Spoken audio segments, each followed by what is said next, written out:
So, welcome po again sa part 2 ng Ryzen budget build natin. Pasensya na po, medyo humaba yung video kaya kailangan natin putulin. So, anyway, we'll just continue. Yun. So, kabit na natin yung standoffs. So, let's see if we got it the right places niya. So, let's try. So, dito natin kakabit yung dapat siya naka-align. So, there. One more there. Pero yun. Let's try if papasok na to. Check muna natin kung pasok pa siya.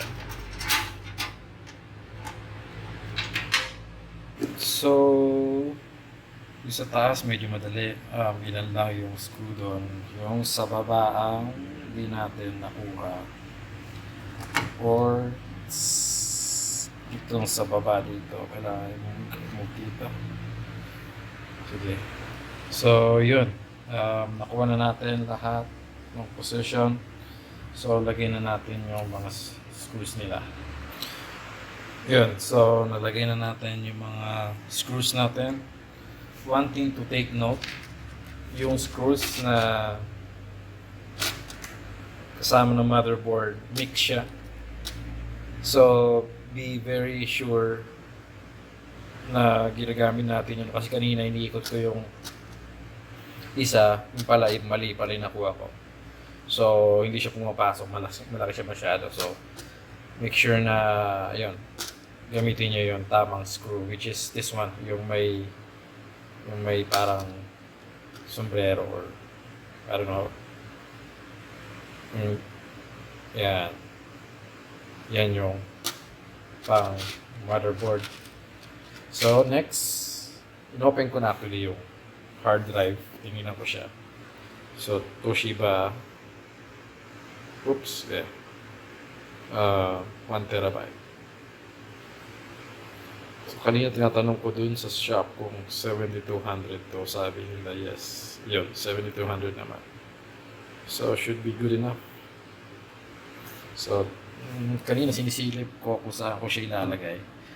Mukhang sa taas lang yung 5.5 niya. Pero tingnan natin kung saan siya pwede.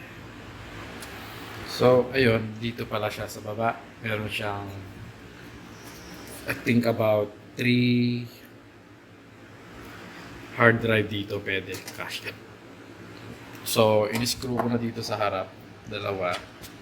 So, ngayon sa kabilang side, I think gagawin natin probably just one screw doon, and that should do it. So, secure na siya pag ano. Okay, so let's do it.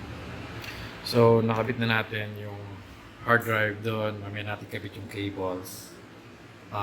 So ngayon, itong sa power supply, pipiliin natin yung cable natin para malinis natin siya ng konti.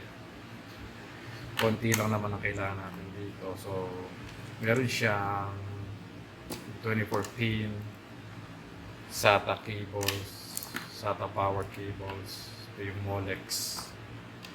At meron din siyang 6 to 8 pin kung meron pang video card. Future, so itatago natin ito, wala tayong video card ngayon. Tapos ito yung sa CPU. Oh, actually,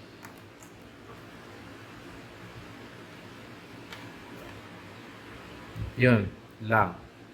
Kasi, ang ano natin is only 4 pin. So, wala tayong eksaktong 4 pin. 6 pin lang. Which is para sa CPU. I'm not sure kung actually, mukhang napapaghiwalay din to. So, let's see kung mapapaghiwalay natin itong sa CPU. Okay. Yun. Buti na lang. Oh, sana ba yan? Napapaghiwalay siya. Kala ko wala tayong cable for that. So, we'll try to connect only yung isa lang. So, ready naman pala itong power supply na to for this configuration na 4-pin CPU power. Okay. USB, yung isang dulo, blanco, and pag sa audio, yung pangalawa sa left. So, kailangan lang natin hanapin dito sa mga baba na to kung alin dyan. So anyway, again, basic rules, hindi siya papasok kung hindi siya para doon. Medyo walang masyadong ano tong ano natin, pero yon, kung kailangan pwede mo ring i-download or review online yung layout ng motherboards na to. Pero yon, so by looking on do sa pins nila at alin yung blank, yun yung pwede mong gamitan. So try na natin. And one more thing, doon sa ilalim makikita natin yung mga label din pala nung ano. So yun, kung USB or audio, so yung audio natin is yun, yung sa corner na yun. So yan, so let's try kung makabit natin doon. So yun, nalagyan na natin yung mga front panel connections. So the only thing na medyo nahirapan ako is yung sa JFP1 connection, ito mga to, yung reset, power switch, hard disk, LED. So since inuna ko tong hard disk, medyo nahirapan ako i-access siya, pero yun, medyo tinamad na ako tanggalin, pero yun, na ano ko naman siya. So the only thing na probably you can install this last kung para di kayo mahirapan, or kasi kung gusto mo mag-add ng GPU later on, pag medyo tinaas mo to, baka tamaan kung mahaba. So you probably either do it here down below or dito sa pinakamataas. So pag nag-add ka ng GPU in future, yung hindi mo na siya kailangan tanggalin. So yun lang. Pero I think na-connect na natin lahat. So let's turn around. So yun, later na natin ayusin yung cable management natin. Pero I think medyo okay siya dahil itong back cover, meron siyang space. So we can keep yung most ng cable na hindi natin kailangan tago lahat sa loob. So it's a good addition na din sa basic case na to. Pero yun, I think na-connect na natin ang lahat except na nasa power cable, pero pwede na natin siya i-try. So let's try na. So ayun na, power plugged in. So let's see, power this on and power up here. Wala na siyang light, pero looks like it's working. Parang wala siyang beep sound. So okay, so lagyan natin kabit na natin sa monitor. Let's see.